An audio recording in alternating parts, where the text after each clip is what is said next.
Hey, my name is Nolan Colton. I'm 34 years old and I live in Chicago. On paper, I'm the founder of a technology company worth tens of millions. I own a penthouse that overlooks the city skyline, a bank account that never forces me to check prices on menus, and a car that turns heads when it stops at red lights. But when I go on dates, I always show up as a man who has almost nothing. I wear an old coat I bought at Goodwill. I put on sneakers with worn out heels. I drive a beat-up Honda Civic that makes a rattling noise every time I start the engine.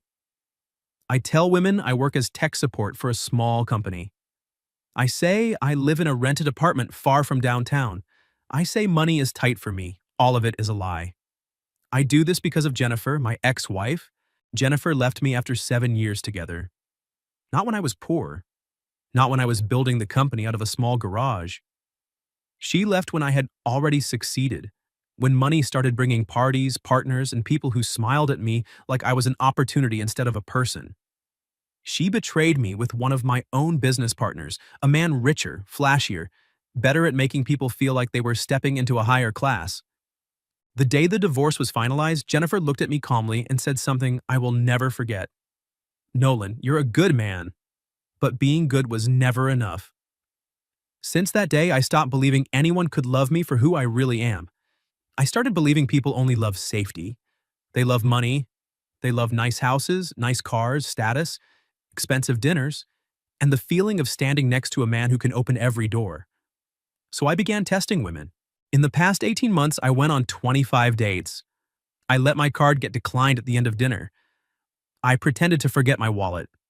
I said my car broke down. I said I couldn't afford dessert. I watched how their eyes changed, and they always changed. Some suddenly received an urgent phone call. Some told me straight up they didn't want to date a man who wasn't stable. Some laughed in my face when I said I couldn't afford another round of drinks. Each time it hurt, but it also felt like relief, because they proved what I already believed. Love always has a price. People just wear different price tags. Until I met Veronica Hernandez. The first time I saw Veronica was on a Tuesday afternoon, after my 23rd failed date.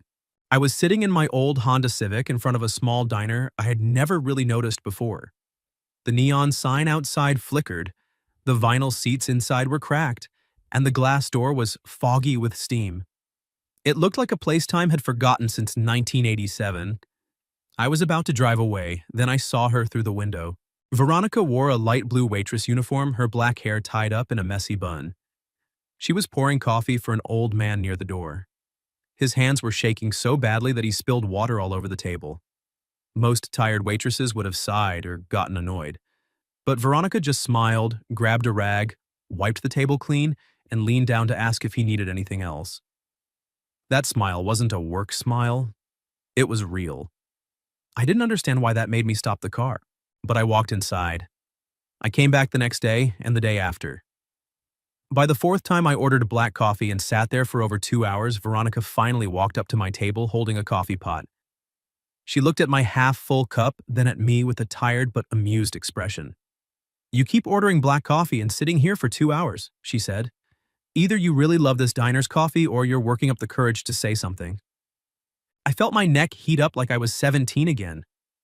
"Was it that obvious?" I asked. She refilled my cup even though it wasn't empty. "A little," she said. "So, what are you selling? Because fair warning, I can't afford it." I laughed, surprised at how quickly she made me drop my guard. "I'm not selling anything," I said. "I just wanted to ask if you'd like to get coffee with me sometime. Somewhere that isn't where you work. But if the answer is no, I understand. You've probably seen enough coffee for one lifetime." Veronica studied me for a long moment. There was caution in her eyes, the kind that belongs to someone who doesn't have time to make mistakes. "I work 70 hours a week between this diner and a grocery store," she said. "I also have a 15-year-old brother to take care of. I don't really have time to date." I answered without thinking. "Then just coffee, 30 minutes. You pick the time and place." She bit her lip, thinking. Finally, she said, "Thursday afternoon. The park 2 blocks from here. Bring your own coffee. I'm not working that day." I nodded. "Thursday afternoon." She turned and went back to work. I stayed sitting with my bitter coffee, telling myself this was just another test. But for the first time in a very long time, I wasn't sure I still wanted someone to fail it. Thursday afternoon, I arrived at the park 15 minutes early. I brought 2 cups of coffee from the gas station down the street. They were cheap, hot, and tasted like water that had been personally offended by coffee beans. But I still brought them because Veronica had said to bring my own coffee. She showed up almost 10 minutes late, slightly out of breath, her hair loose around her shoulders instead of tied up like it was at the diner. She wore jeans and an old sweater that had been neatly patched at the elbows. Veronica took the cup from my hand and sat down on the bench, keeping a polite distance between us. "Sorry I'm late," she said. "Carlos had physical therapy today and it ran longer than expected." "Carlos is your little brother?" I asked. She nodded. "Yeah. He has a degenerative muscle disease. Some days are better than others." She said it like she was talking about the weather. No pity, no drama. Just a fact of her life. "That must be hard," I said quietly. Veronica shrugged and looked down at her cup. "Hard or not, you still have to live. My parents died in a car accident 3 years ago. Now I'm the only family Carlos has left." She took a sip of the coffee and immediately made a face. "God, this is terrible. Why did I suggest bringing our own coffee?" I laughed. "I thought the same thing, but I didn't want to insult your choice."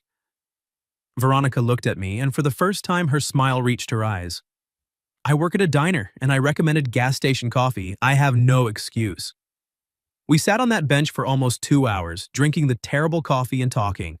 Veronica told me about Carlos, how much he loved science, especially biology and physics, how last week he managed to hold a fork by himself during dinner without her help, and she had to turn her face toward the sink so he wouldn't see her crying.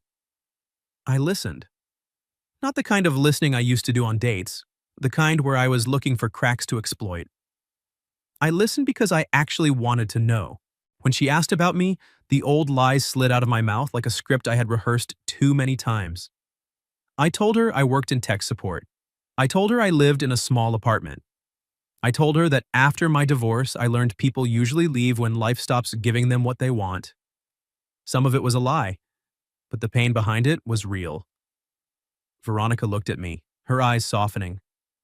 "Just because it's been 2 years doesn't mean it stopped hurting," she said. I stared at her, surprised by how simple and accurate that sentence was. "Yeah," I said. "I guess it hasn't." She didn't tell me to be strong. She didn't tell me to move on. She didn't turn my pain into a moral lesson. She just sat there. And for the first time, the silence between us didn't feel uncomfortable. When Veronica stood up to make it to her evening shift at the grocery store, I almost panicked. "Can I see you again?" I asked. She adjusted the strap of her bag and looked at me, hesitating. "Nolan, I don't know if that's a good idea. I don't have money to date. I'm serious. Every dollar I make goes to Carlos's medicine, his physical therapy, or rent. I can't go out to dinners or movies or do the normal things people do. You seem like a decent guy, so I don't want to waste your time." That should have been the moment I felt satisfied. A woman with no money, no expectations, someone who couldn't possibly love me for money because she didn't even know I had any. A perfect test. But what came out of my mouth was different. "Then let's just do this," I said. "The park. Terrible coffee, talking. I'm not exactly rolling in money either." Veronica studied my face like she was searching for any sign of fake sincerity. Finally, she nodded. "Okay," she said. "Let's do that again." The second date was dinner at a small Italian restaurant. I chose it on purpose. Not too expensive, but expensive enough that the bill would feel heavy to someone living paycheck to paycheck. That was the ugly part of me, the part that still wanted to test her. Veronica arrived wearing a simple blue dress that looked like it had been bought secondhand, but it suited her perfectly. She ordered the cheapest pasta on the menu, even though I told her to get whatever she wanted. When the check came, I started the familiar performance. I opened my wallet, pretended to hesitate, then patted my pockets. "Shit," I said, putting on the embarrassed voice I had practiced too many times. "I thought I brought my card, but I must have left it at home. I'm really sorry, Veronica. I'm so sorry." Veronica didn't even blink. She opened her own wallet, pulled out a few crumpled bills, tip money folded neatly in a small compartment, and handed them to the waiter. "It's okay," she said. "I can cover it." I quickly said, "I'll pay you back." She turned to me and smiled. No rush, you can get the next one. No disappointment, no judgment, no eyes recalculating my worth, just kindness. That night, as I drove back to my penthouse, I should have felt victorious.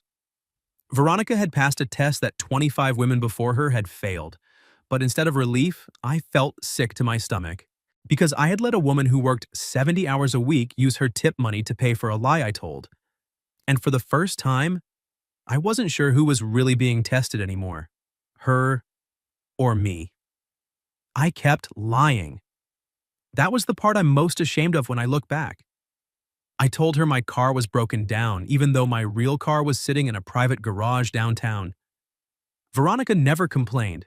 She just said walking was fine because she walked everywhere to save on bus fare. We walked through glowing streets at night, ate cheap ice cream from food trucks, and sat in parks with those terrible cups of coffee. Veronica never asked for anything. She even seemed relieved that our dates didn't require her to pretend she had more money than she actually did. One evening, as we stopped under a streetlight on a quiet corner, Veronica told me about her parents. She looked out at the road, her voice slowing down. My mom used to sing while she cooked. She'd sing any song, even if she got the lyrics completely wrong. My dad would read stories to Carlos using different voices for every character. I try to do the same, but I'm terrible at it. Carlos still laughs, though, probably out of pity. I laughed softly, then felt my throat tighten. For the first time, I started telling Veronica things I hadn't told anyone. About how, after the divorce, I would sit alone in that oversized penthouse, staring at the city lights below, and feeling like I had nowhere to come home to. About how I once believed that if I earned enough money, no one could ever make me feel worthless again. But in the end, the woman who had slept beside me for 7 years still walked away. Veronica listened for a long time.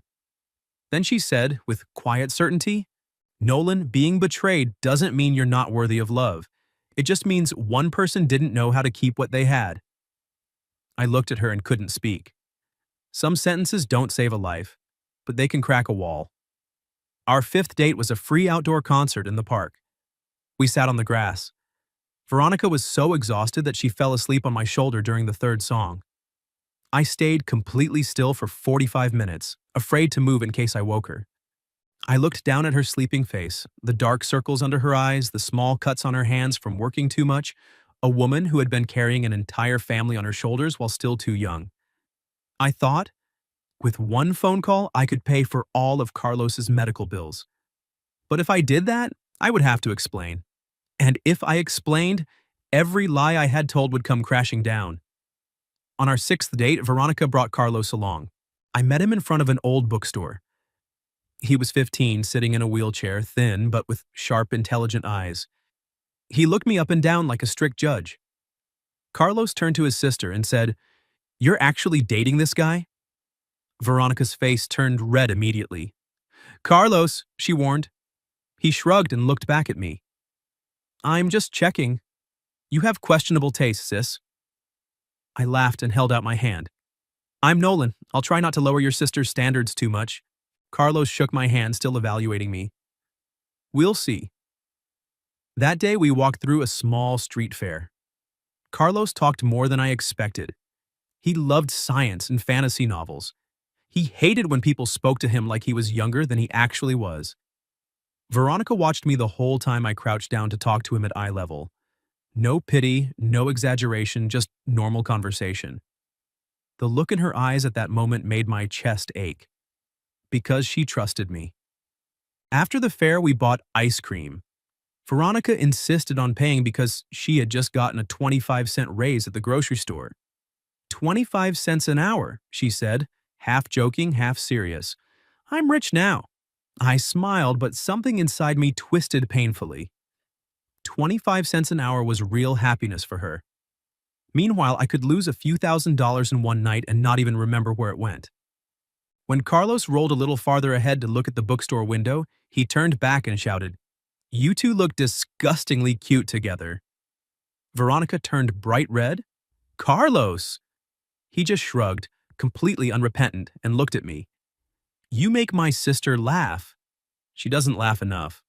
"So, thanks, I guess." I didn't know what to say because that sentence hit the softest part of me. As Carlos rolled toward the window, Veronica stood beside me, lightly pulling her thin jacket tighter around herself. The night was getting cold.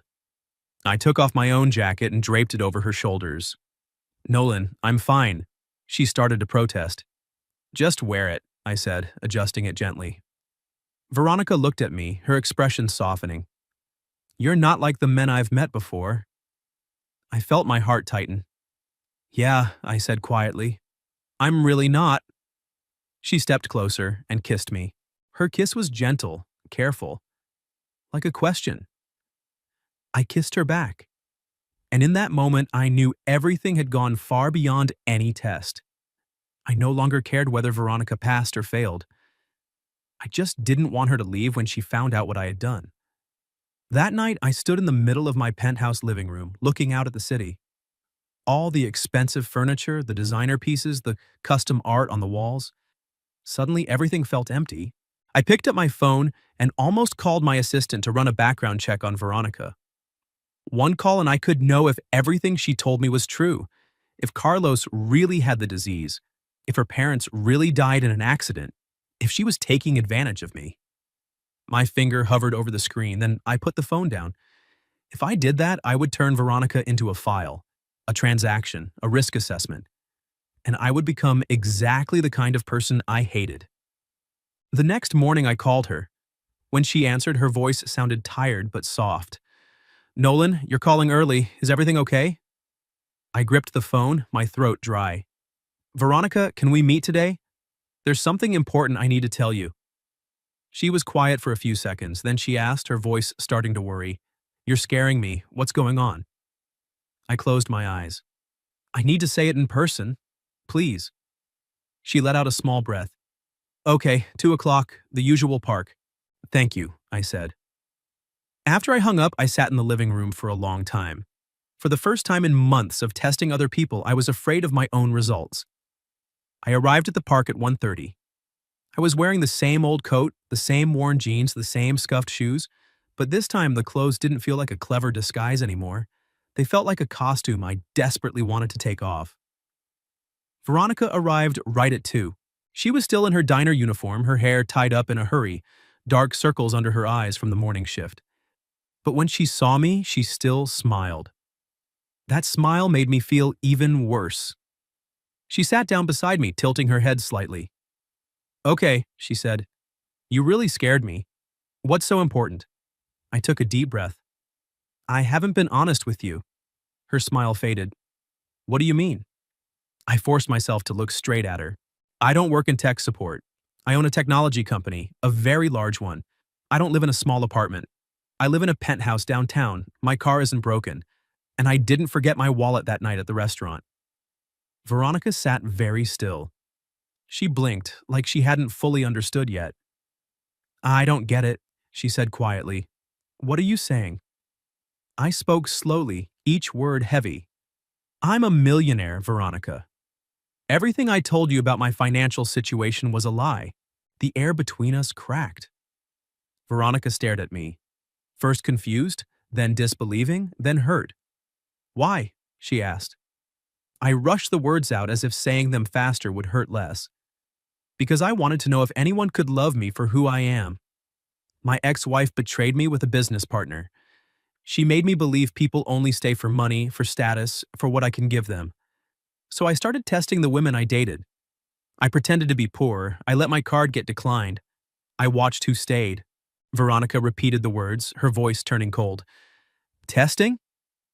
I ran a hand over my face. "At first, yes, but with you, everything changed. You became real.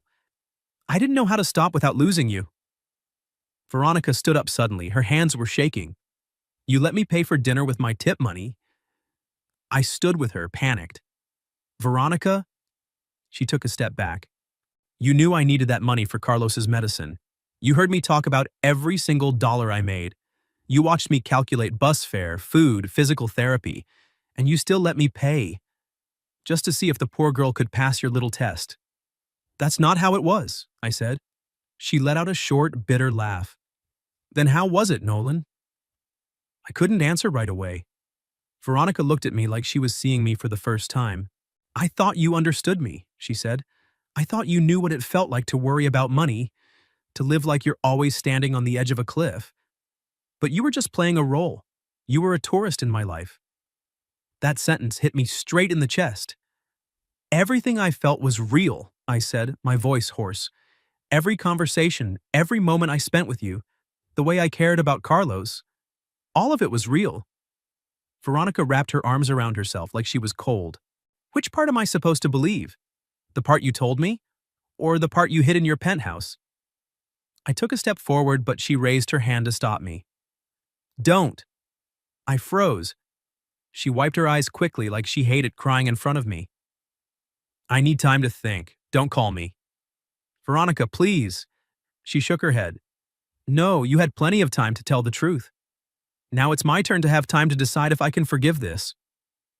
Then she turned and walked away. I stood in the middle of the park watching her leave the same bench where everything had started. Every instinct in me wanted to run after her, to explain, to beg, to fix it. But I didn't. Because for the first time I understood. There are some things money can't buy back. There are some wounds that can't be fixed with a rushed apology. The next 3 days, I lived like a man who had lost his direction. I called Veronica twice. She didn't answer. I sent one message. I'm sorry. When you're ready, I'll listen. She didn't reply. I went to the diner. The manager told me she had called in sick. I drove near her apartment once, then turned around because I didn't want my guilt to become pressure on her. On the 4th day, my assistant knocked on my office door. Mr. Colton, there's a Miss Veronica Hernandez here to see you. She doesn't have an appointment, but she says it's personal. My heart almost stopped. Let her in. Right away. Veronica walked into my office still wearing her diner uniform. She stopped in the middle of the large room, looking at the floor-to-ceiling windows, the walnut desk, the expensive art on the walls, the entire city spread out behind me. So this is your real life, she said quietly. Yeah. She walked over to the window and looked down at the city. I've never been this high up before. From here, everything looks small. I didn't know what to say. Because she wasn't wrong. She turned back to me. I was angry at you for 4 days, really angry. Carlos said you're an asshole and you don't deserve me. He's right, I said immediately. She nodded. Yeah, he is. She was quiet for a moment, then continued. But I kept thinking about one thing. You told me the truth. You didn't have to. You could have kept lying and I probably would never have known, but you chose to tell me even though you knew I might leave. My voice came out low. I couldn't keep lying to the woman I love. Her eyes turned glassy. You love me? I didn't hide anymore. Yes, and I know saying that after everything I did sounds terrible, but it's the first truth I don't want to hide anymore. Veronica looked at me, tears shining but not falling yet. You hurt me, Nolan. I know, I'm sorry. She shook her head, her voice breaking. I don't care how much money you have, I never cared. What I cared about was that you didn't trust me enough to show me the real you from the beginning. I stepped closer slowly, not touching her until she allowed it. I was scared. But that's not an excuse to turn you into a test. I was wrong. And I'm not expecting you to forgive me right away. Veronica studied me for a long time. I don't know if I can trust you the way I did before. I understand. She wiped her eyes. But the stupidest part is, I still want to try. Because I love you too, not the millionaire, not the fake poor guy. Just the man who sat and listened when I talked about Carlos. The man who looked at my little brother like he was a person, not a burden. The man who made me feel like I wasn't just a tired waitress. I could barely breathe. She took a step forward. If we try again, no more lies, no more tests, no more games. No more, I said right away. I promise. She looked at me seriously. And you're going to pay me back for that dinner. I let out a short laugh, the sound cracking under the tension. I'll pay it back with interest. She gave me a look. Don't start showing off your money on the first day of partial forgiveness. I nodded immediately. Noted. This time, when she let me hold her, I understood it wasn't the end of the problem. It was only the beginning of fixing it. 6 months later, my life no longer looked the same. Not because the money had changed, the money was still there, the company was still there, the penthouse was still there. But for the first time in many years, those things no longer felt like a fortress I needed to hide inside. Veronica still worked at the diner, but only 40 hours a week now. She said she liked the job, liked the regular customers, liked the feeling of earning her own money. I respected that, even though part of me wanted to buy the entire diner just so she wouldn't have to stand so much. I created a separate fund for Carlos's medical expenses. At first, Veronica pushed back hard. She said she didn't want our relationship to turn into some kind of sponsorship. I had to learn how to stop using money as an apology. In the end, it was Carlos who ended the argument. He sat in his wheelchair, arms crossed, looking at both of us and said, "Veronica, if Nolan is ridiculously rich and doesn't use that money to help me feel less pain, then he's both rich and useless." Veronica glared at him. "Carlos." He turned to me and continued, "But don't think having money means you win either. I still don't completely like you." I nodded seriously. "I'll keep trying." Carlos looked at me and said, "Good. Start by never wearing that goodwill coat again. It makes you look like you're apologizing to the whole world." Veronica laughed so hard she had to sit down. That was the first time I saw her laugh without looking tired. Not everything was easy. There were still days when Veronica got upset if I tried to buy her something too expensive without asking. One time I ordered her a nice winter coat because her old one was too thin. She looked at the price tag and her face went cold. She put the coat down and said, "Nolan, I'm not your charity project." I immediately understood I had messed up. "I'm sorry," I said. "I just saw that you were cold." She looked at me for a long time. "Then next time, ask me. Don't decide for me with your wallet." I nodded. "I will." Those conversations weren't comfortable, but they were real. And the truth, even when it hurt, was still better than the tests I used to hide behind. One Sunday evening, Veronica came to the penthouse with Carlos. We cooked a simple dinner together. I burned part of the eggs. Carlos declared I needed survival cooking lessons. Veronica stood by the sink, laughing until her face turned red. After dinner, Carlos sat out on the balcony looking at the city lights. "It's really beautiful from here," he said, his voice quieter than usual. I stood beside him. "Yeah, but I didn't used to think it was beautiful." Carlos glanced at me. "Because you were sad in the rich people way?" I laughed. "Something like that." He looked at the city for a while longer, then he said, "Veronica doesn't need you to save her. She hates that feeling." I nodded. "I know." Carlos turned to me. "But sometimes she needs to rest. Don't make her feel guilty about that." I looked at the 15-year-old boy who had to understand life too early. "I'll try." Carlos shook his head. "No, trying isn't enough. Do it." I smiled. "Got it. I will." 1 year after the day I told her the truth, Veronica took me back to the old park. She brought 2 gas station coffees exactly like the first time. They were still terrible. She handed me one and said, "Drink it. So we remember where we started." I took a sip and made a face. "I think this could be used to strip paint." Veronica laughed. She sat down on the bench beside me, the same bench where she had once stood up and walked away. For a long time, we just watched children playing on the swings. Then Veronica spoke. "I used to think I would never forgive you." I looked at her. She continued, "Not because you're rich, but because you made my real struggles feel like they were being measured." I hated that feeling. "I hated myself for doing it too," I said. Veronica turned to me. "But I also know you changed, not with words. By the way you learned to stop reaching for your wallet. By the way you started asking instead of deciding. By the way you let me be angry without trying to buy peace." I let out a slow breath. "I'm still learning." She smiled. "I know, so am I." I looked at her. The woman who had once taken tip money out of her wallet to pay for a dinner with a man pretending to be poor. The woman who had every reason to walk away when she learned the truth. The woman who still came back, not because I was instantly worthy, but because she believed people could fix their mistakes if they were honest enough. "Veronica," I said, "before I met you, I thought love was something you had to test. After meeting you, I finally understood that the person who truly loves doesn't need to pass anyone's test. I'm the one who has to learn how to be worthy of them. She looked at me, her eyes softening. That's a good line. Did you practice it? I smiled. A little.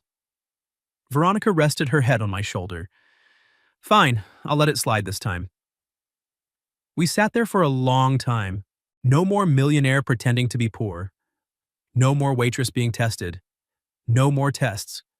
No more games. No more lies dressed up as self-protection. Just two people who had hurt each other, told the truth, and stayed long enough to learn how to trust again. And if anyone ever asks me where it all began, I won't talk about the penthouse, the tech company, or the money in my account.